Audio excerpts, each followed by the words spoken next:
Hello students, कैसे हैं? आपका स्वागत है सीएम इंस्टीट्यूट ऑफ साइंस में। आज हम करने जा रहे हैं सेकेंडरी सेल, जिसको हम घर में यूज करते हैं ना, लेड स्टोरेज बैटरी कहते हैं। इसके अलावा हमारा टॉपिक रहेगा corrosion, rusting of iron as a electrochemical cell, factors affecting corrosion और कॉरोजन को रोकने के मेथड्स।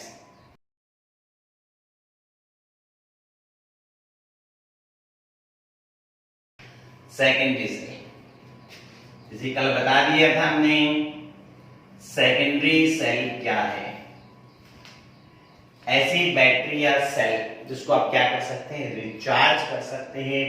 और रिचार्ज कब कर सकते हैं? रिचार्ज करने का मतलब ये है कि वो जो इसकी जो सेल रिएक्शंस हैं वो कैसी है, रिवर्सिबल है। द सेल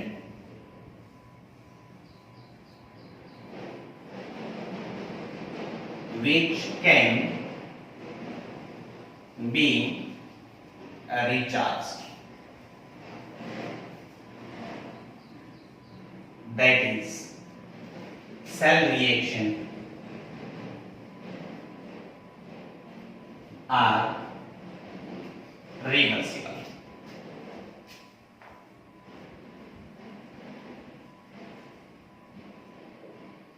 आज जो हम करने जा रहे हैं वो है lead storage battery. Lead storage battery. Lead storage battery में क्या होता है, ये हमारे पास एक वुडन और प्लास्टिक बॉक्स होता है। इसके अंदर दो रोड इंसर्ट की जाती हैं।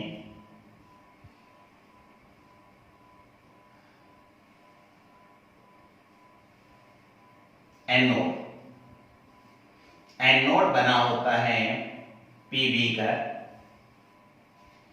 कैथोड, कैथोड बना होता है लेड डाइऑक्साइड का। इलेक्ट्रोलाइट के फॉर्म में कौन है? इसके अंदर डाला गया है इलेक्ट्रोलाइट। पता है कौन है इलेक्ट्रोलाइट? 30% बाय मास H2SO4, जिसकी डेंसिटी है 1.3 ग्राम पर ml। और इस सेल की वोल्टेज पता है आपको कितनी है? इसकी वोल्टेज है 2 वोल्ट। अगर आप चाहते हैं कि इसकी वोल्टेज को बढ़ाएं, तो वोल्टेज को बढ़ाना है तो ऐसी बहुत सारी सेल्स को आपस में क्या कर दें, सिंपली कनेक्ट कर दें। जैसे हम यहां कनेक्ट कर रहे हैं, ये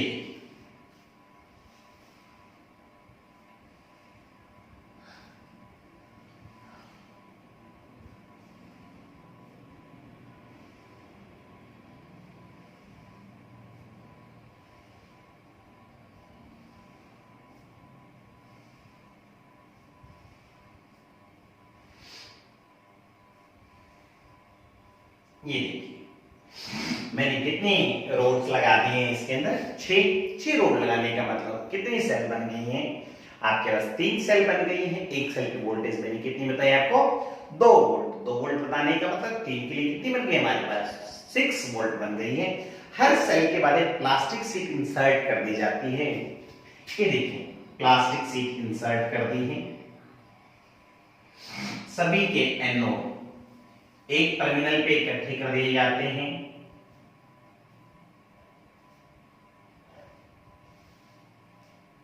सभी के कैथोड एक टर्मिनल पे, ये हमारे पास कैथोड हो गया है, ये हमारे पास एनोड हो गया है। एनोड किसका बना हुआ है? पीबी का। कैथोड किसका बना हुआ है? PbO2 का।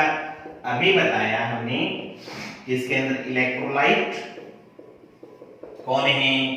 इलेक्ट्रोलाइट है आपके पास 30% H2SO4, जिसकी डेंसिटी कितनी बताई है आपको 1.3 ग्राम पर ml।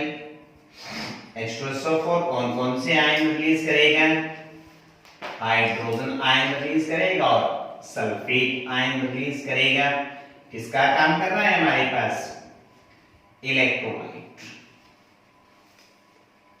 पहले टॉपिक को करने से पहले हम उसको अप्लाई करते हैं हमारी डेली लाइफ में। घर में इन्वर्टर सभी के है ना बच्चों, देखा है ना? जब आपके घर में लाइट चली जाती है तब क्या होता है? तब आपके पास आपके घर की जो बैटरी है वो आपको आपके घर के इंस्ट्रूमेंट्स को करंट सप्लाई करता है। यानी आपकी बैटरी क्या होती है? डिस्चार्ज होती है। यानी इसका मतलब क्या हुआ? बैटरी डिस्चार्ज होने का मतलब ये हुआ कि बैटरी के अंदर जो केमिकल्स हैं वो करंट को डेवलप करते हैं, इलेक्ट्रिसिटी बनाते हैं। यानी इलेक्ट्रिसिटी बन रही है केमिकल से, तो इसका मतलब क्या हुआ?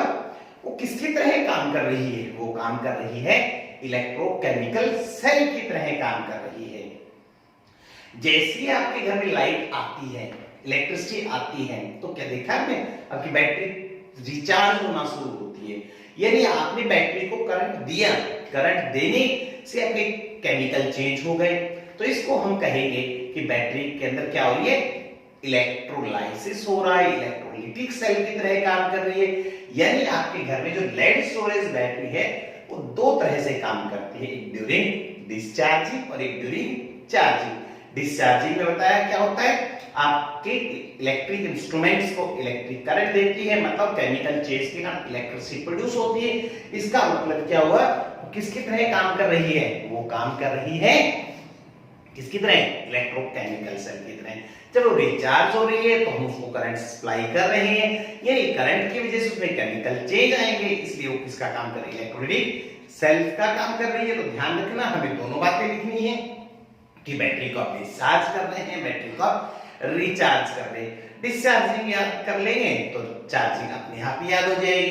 तो बात करते हैं, कहता है ड्यूरिंग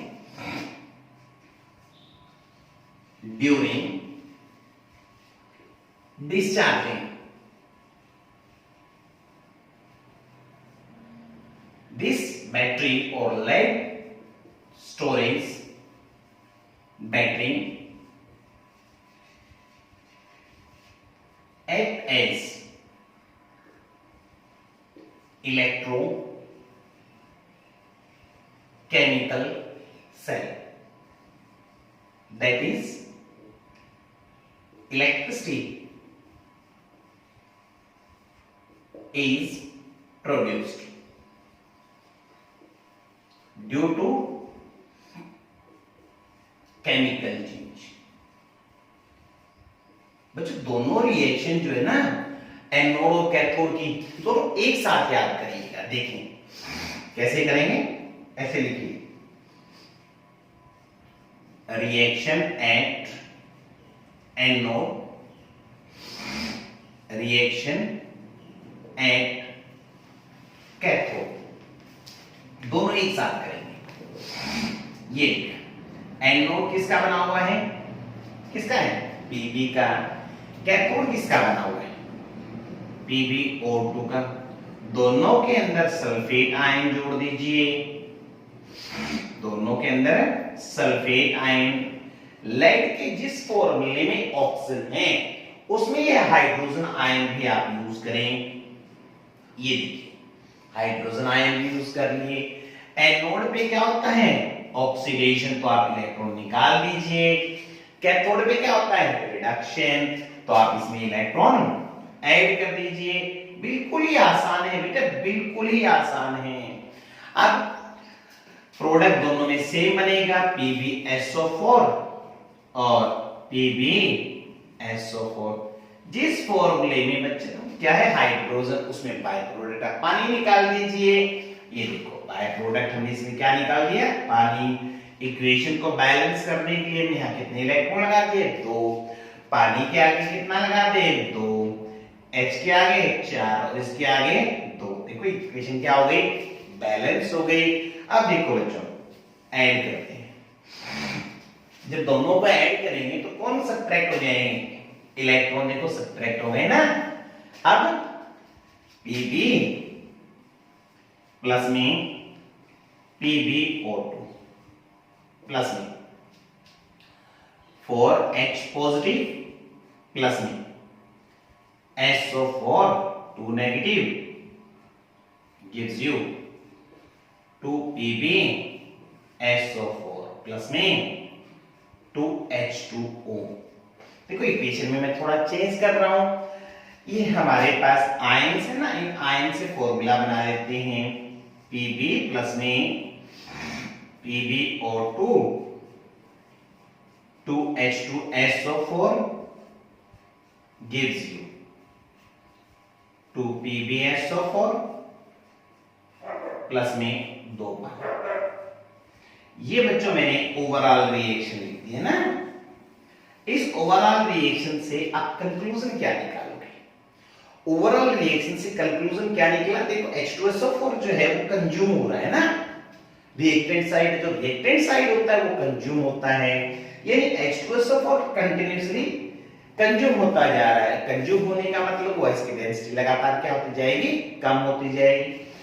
ये जो PbSO4 ये कहा जाएगा सॉलिड है, ये क्या हो जाएगा? दोनों इलेक्ट्रोड्स के ऊपर ऐसे डिपॉजिट हो जाएगा। इस प्रकार से दोनों इलेक्ट्रोड पे कौन डिपॉजिट हो गया है? PbSO4 आया समझ? क्या कहा मैंने कहा सल्फ्यूरिक एसिड क्या हो रहा है? कंज्यूम हो रहा है from above reaction. It is clear that H2SO4 is consumed. Therefore, its density falls. इसलिए उसकी डेंसिटी क्या होती जाती है? कम होती जाती है। अगर इसकी डेंसिटी कितनी हो जाए? 1.20 ग्राम पर ml तक पहुंच जाए, देन इट नीड चार्जिंग। जब इसकी डेंसिटी इतनी हो जाएगी तो हमें बैटरी को क्या करना पड़ेगा? चार्ज करना पड़ेगा। बड़ा ही आसान तरीका है ना, बस इतना याद रखेगा। डिस्चार्जिंग याद कर ली, जूट डिस्चार्जिंग अपने आप हो जाएगी। जैसे मैंने टॉपिक शुरू करवाने से पहले क्या कहा? चार्जिंग डिस्चार्जिंग में किसकी तरह काम कर रही है? इलेक्ट्रो केमिकल सेल की तरह। डिस्चार्जिंग लिखा, आप चार्जिंग कर दो। चार्जिंग में किसकी तरह काम करेगी? इलेक्ट्रोलाइटिक सेल की तरह काम करेगी। और इलेक्ट्रोलाइटिक सेल की तरह काम करेगी, इन रिएक्शन को उल्टा कर दीजिए। उल्टा करेंगे तो एनोड वाली रिएक्शन कैथोड बन जाएगी और कैथोड वाली रिएक्शन एनोड बन जाएगी। ड्यूरिंग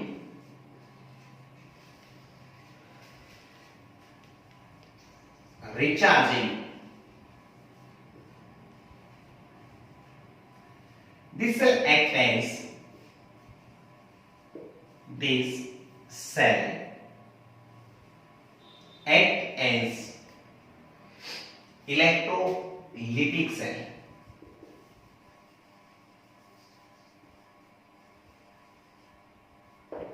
क्या करने के लिए बोला बच्चों ने? मैंने तो क्या कहा आपको? मैंने तो आपको कहा केवल आपको क्या करनी है? सेल रिएक्शन को रिवर्स ही तो करना है। ऐसे लिखेंगे, reaction at anode, reaction at cathode. ध्यान दें आप, जो वहां कैथोड पे लिखी थी वो भी यहां एनोड के बना दीजिए। क्या लिखी थी वहां? वहां लिखा था हमने PbSO4 प्लस में water gives you PbO2 plus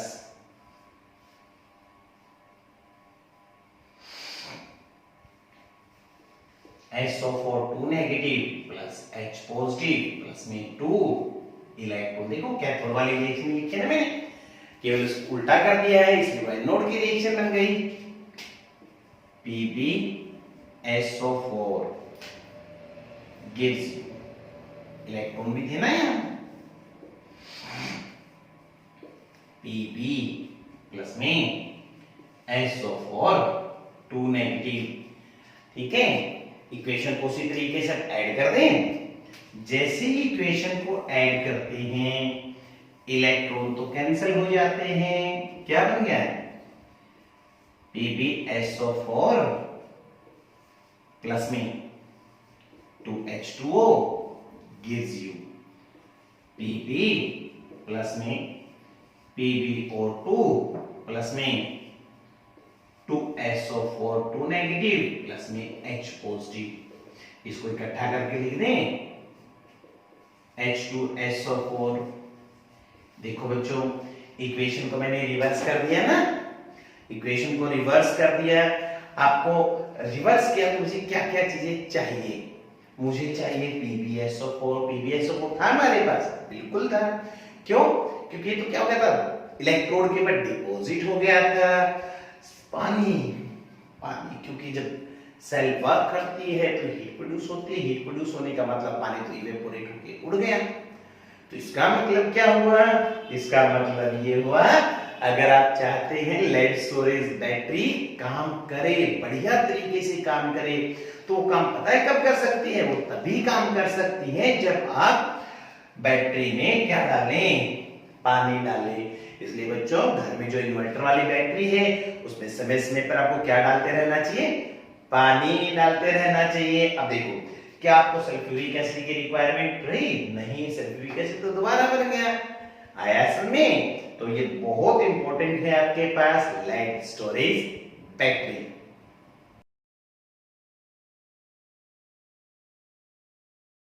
अब करेंगे हम कोरोजन।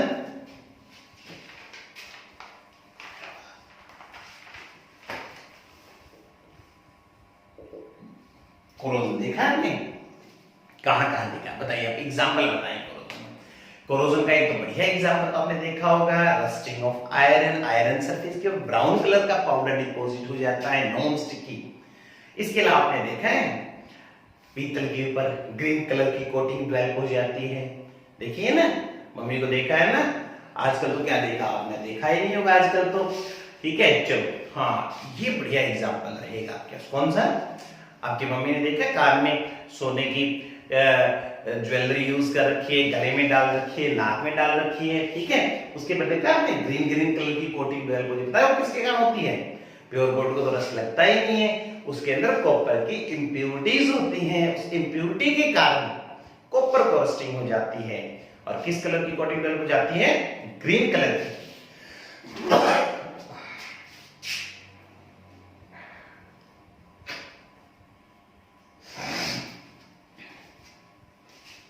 किस कलर की कोटिंग डेवलप हो जाती है? ग्रीन कलर की कोटिंग डेवलप हो जाती है। तो देखते हैं कि कोरोजन होता क्या है। कोरोजन क्या होता है बच्चों?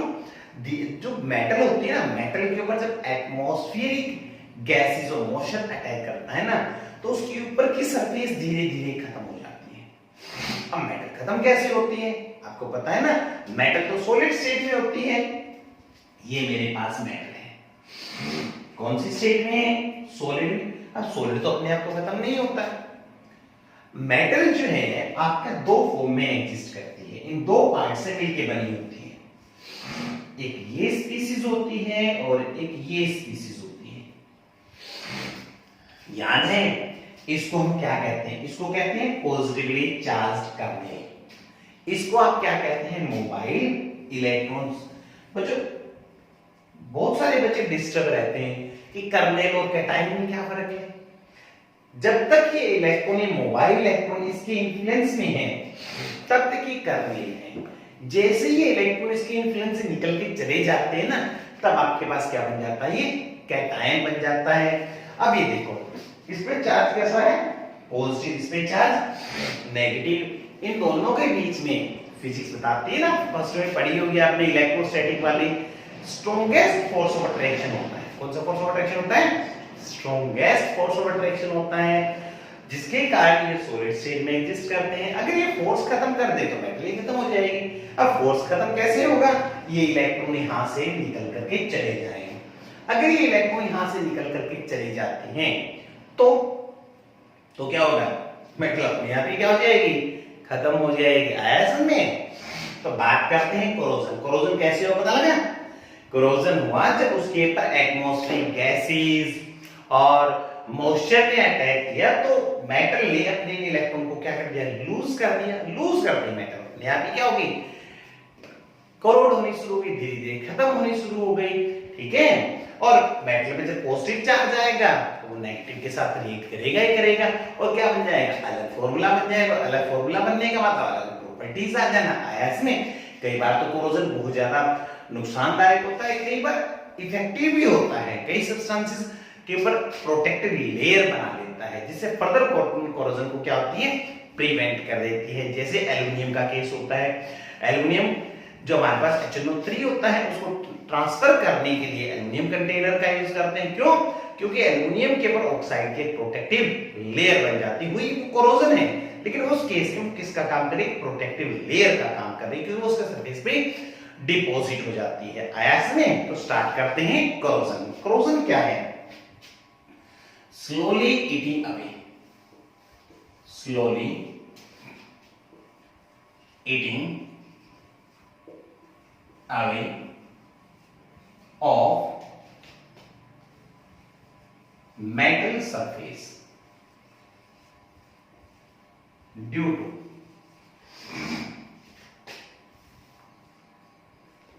the attack of moisture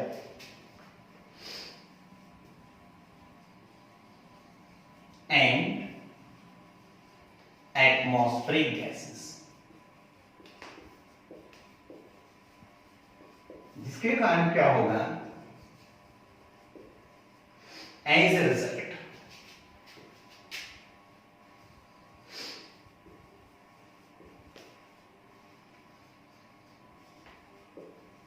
of which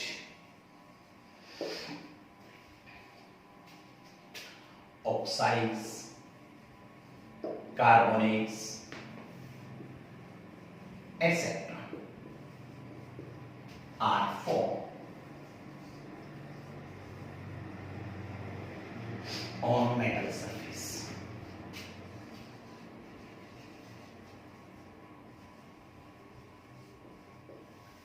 तो ये था हमारे पास कोरोजन। अब बात करते हैं कोरोजन को प्रमोट करने वाले फैक्टर कौन से हैं। कोरोजन को प्रमोट करने वाला पहला फैक्टर रिएक्टिविटी ऑफ मेटल। कौन है? रिएक्टिविटी। रिएक्टिविटी, मेटल जितनी ज्यादा रिएक्टिव होती है, क्या होती है, मेटल ज्यादा रिएक्टिव होती है, उतना ही कोरोजन कैसा होगा, फास्ट होगा। अब हमें कैसे पता लगे कि मेटल की रिएक्टिविटी कम है या ज्यादा? जिस मेटल की रिडक्शन पोटेंशियल जितनी ज्यादा नेगेटिव होती जाती है वो मेटल उतनी ही ज्यादा रिएक्टिव होती है।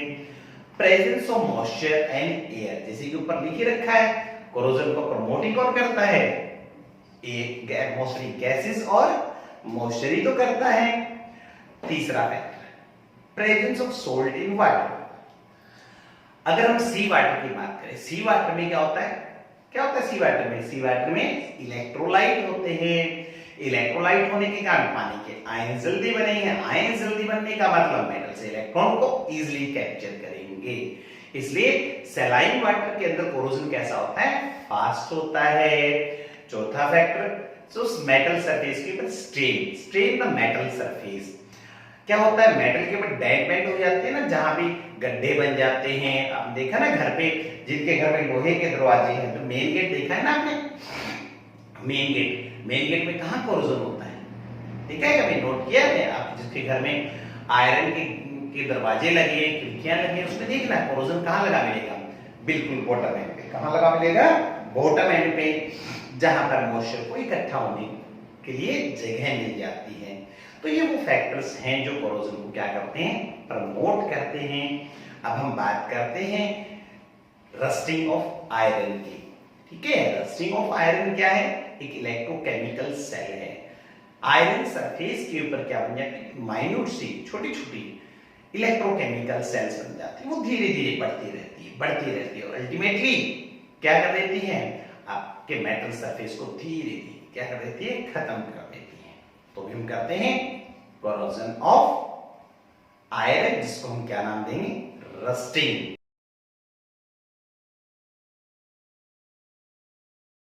शुरू करते हैं रस्टिंग ऑफ आयरन।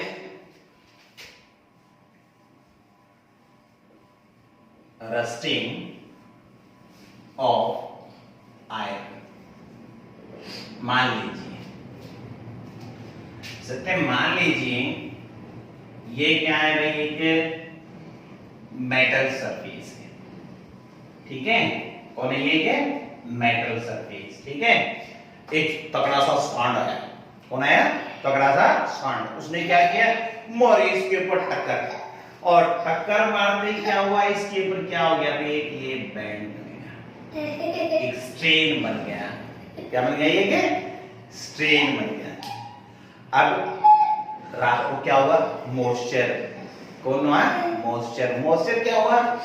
इसके सरफेस पे ये देखो इकट्ठा हो गया। ये क्या बना दी मैंने? Water drop. जैसे ये वाटर ड्रॉप इकट्ठी होती, ये वाटर ड्रॉप क्यों इकट्ठी हुई? क्योंकि मेटल पे, आप सत्य हंसना बंद करो, जब से मेटल सरफेस पे ये बैंड बना, बैंड बनते ही वाटर ड्रॉप इकट्ठी हो गई, और ये वाटर ड्रॉप जैसे इकट्ठी हुई, कोरोजन को प्रमोट करना शुरू कर देगा। कैसे करेगा कोरोजन को प्रमोट? देखिए कैसे करेगा। Water drop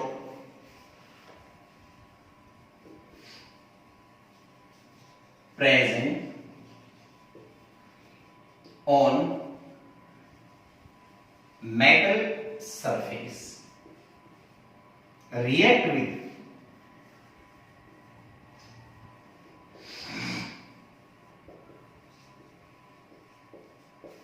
atmospheric gases।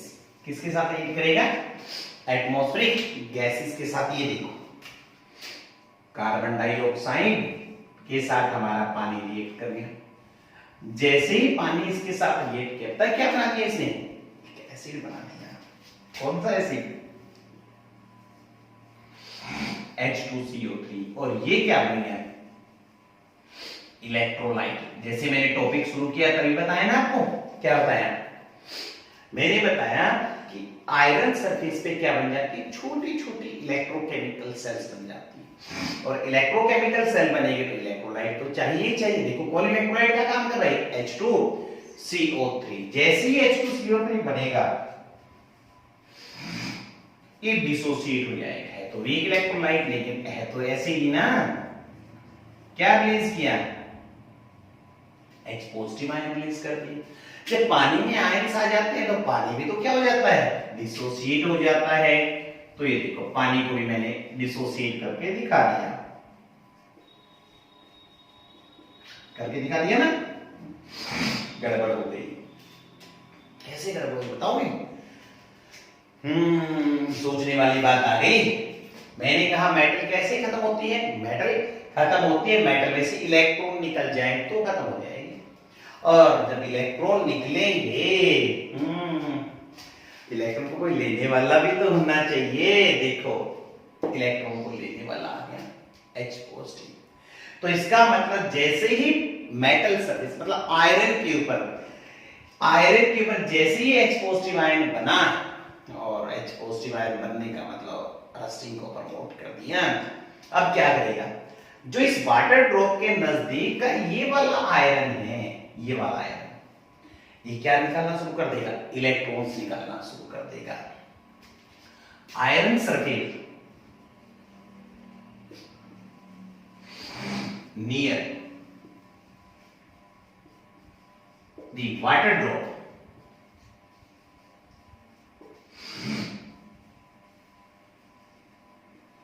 Gate oxidized. अभी बताया इलेक्ट्रोकेमिकल सेल बन रही है। इलेक्ट्रोकेमिकल सेल बनेगी तो बच्चा इलेक्ट्रोलाइट चाहिए, वो बन गया। ऐसी जगह जहां ऑक्सीडेशन हो वो क्या कहलाता है? एनोड। इसका मतलब आयरन सरफेस किसका काम करेगा? समझ गए? एनोड का काम करेगा। That is iron act as anode. तो ये हमारी रिएक्शन बन गई। Fa oxidize to Fe2 positive plus में 2 इलेक्ट्रॉन्स। कौन सा आयरन है ये वाला आयरन है, ये वाला है ना। किसका काम कर रहा है ये, एन नोड का। Fe मैं यहां लिख देता हूं 2 पॉजिटिव प्लस में 2 इलेक्ट्रॉन्स। अभी इलेक्ट्रॉन कहां जाएंगे, इस वाटर ड्रॉप में जाएंगे और कहां जाएंगे, जगह कहां है, पॉजिटिव इलेक्ट्रॉन को लेगा। Electrons released by Fe are accepted by H positive ions and get reduced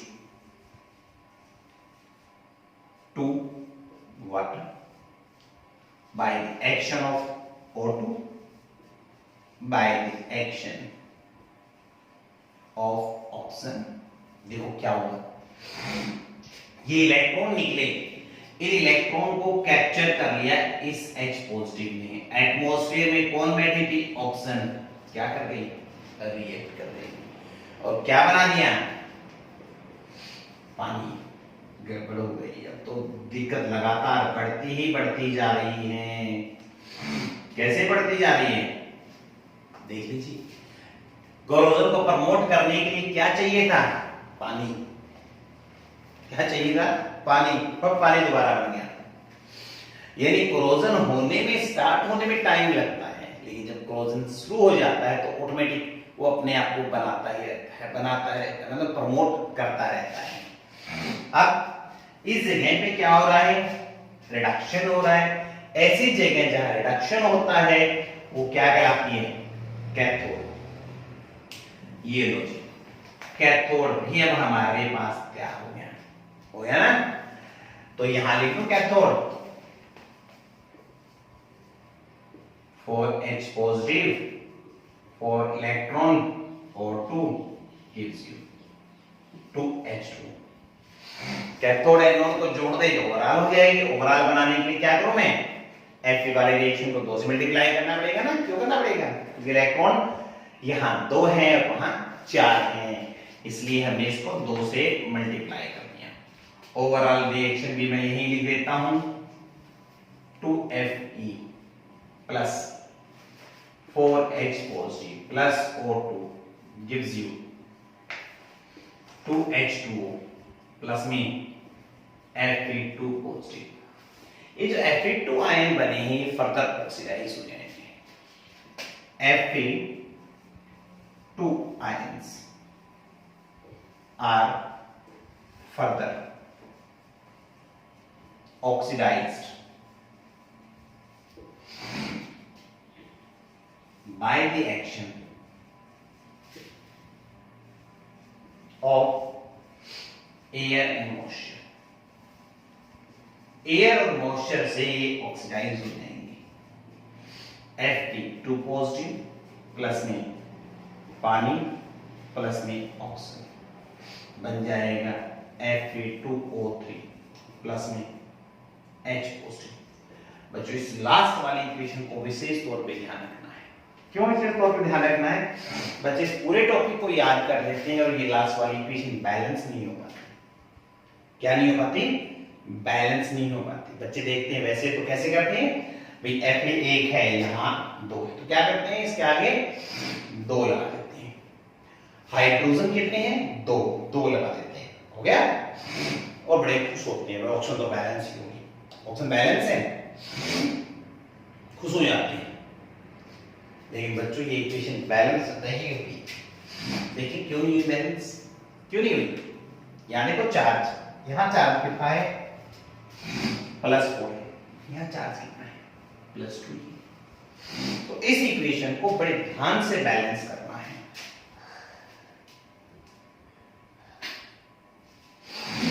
इसके आगे आप 2 लगा दें, कितने हो गए Fe कितने हो गए 4, यहां 4 लगा देते हैं। चार्ज कितना हो गया 8, तो यहां 8 लगा दीजिए। अब ऑक्सीजन हाइड्रोजन को बैलेंस कर लें, इसके आगे 4 में ये देखो बैलेंस हो गया ना। इस बात का ध्यान रखो, जितना मॉइस्चर इकट्ठा होता जाएगा वो हमारे Fe2O3 के साथ एब्जॉर्ब करता रहेगा,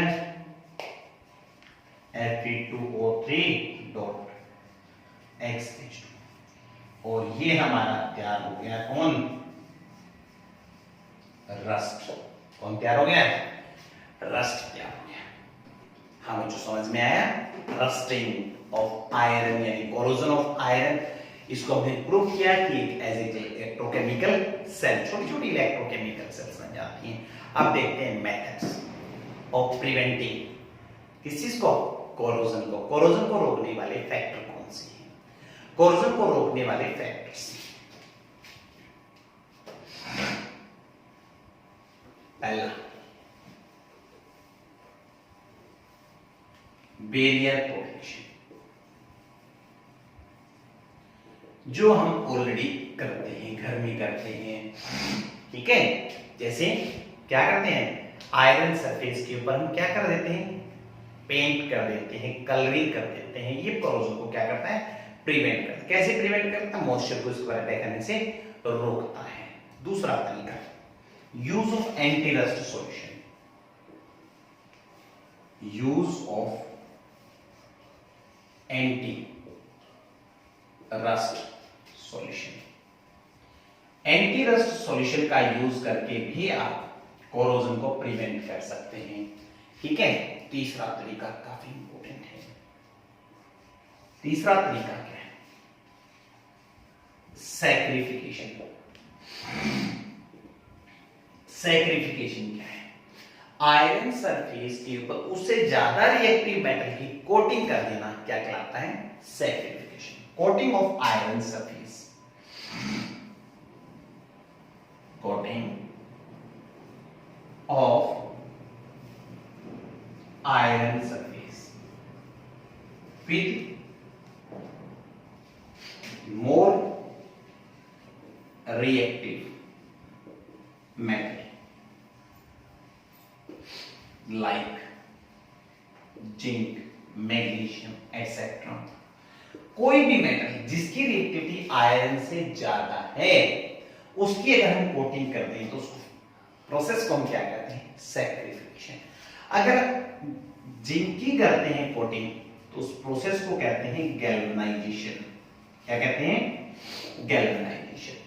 आयरन सरफेस के ऊपर जिंक की कोटिंग कर दें तो zinc in preference to iron electron को क्या कर देगा, रिड्यूस कर देगा। और पता है किस फॉर्मूले में कन्वर्ट हो जाएगा, एल्कलाइन जिंक कार्बोनेट में कन्वर्ट हो जाएगा। एल्कलाइन जिंक कार्बोनेट में कन्वर्ट हो जाता है, एक प्रोटेक्टिव लेयर बना लेता है, रस्टिंग को प्रिवेंट करता है। सैक्रिफिकेशन का एक मॉडिफाइड मेथड है जिसको हम कहते हैं कैथोडिक प्रोटेक्शन। क्या कहते हैं, कैथोडिक प्रोटेक्शन। कैथोडिक प्रोटेक्शन क्या है बच्चों, cathodic protection, cathodic protection is a special case of saccharification in which iron surface is coated की बजाय, उसमें हमने क्या कहा था, कोट किया था ना सैक्रिफिकेशन में, इसमें कोटिंग नहीं करनी, it is connected through a wire. किसके थ्रू कनेक्ट कर देते हैं मेटल को, वायर में से के थ्रू कनेक्ट कर देते हैं। ज्यादातर इस तरीके का यूज कहां करते हैं, आयरन पाइप को, जहां धरती के जो आयरन पाइप्स होती है ना, उनको कनेक्ट कर देते हैं। कैसे, ये देखो, ये मान लेते हैं धरती में आयरन की पाइप है जिनको हमने दबाया हुआ है, ठीक है। मॉइस्चर ज्यादा होता है ना, आपको पता है सरफेस के अंदर, तो क्या होगा, इसको रस्टिंग को रोकने के लिए ये मैग्नीशियम ब्लॉक है, इसको वायर के साथ कनेक्ट कर देते हैं। किसके साथ कर देते हैं, वायर के साथ। यानी in preference to iron, magnesium electron को कंटिन्यूअसली क्या करता जाएगा, रिलीज करता जाएगा, और ये मैग्नीशियम ब्लॉक धीरे धीरे खत्म हो जाएगा, और धीरे धीरे हम खत्म हो जाएगा तो मैग्नीशियम ब्लॉक को चेंज कर देंगे, इस आयरन को चेंज करने की जरूरत नहीं पड़ेगी। आयस में काफी इंपॉर्टेंट टॉपिक है बच्चों ये, ठीक है। तो हमने कंप्लीट कर लिया आज का टॉपिक।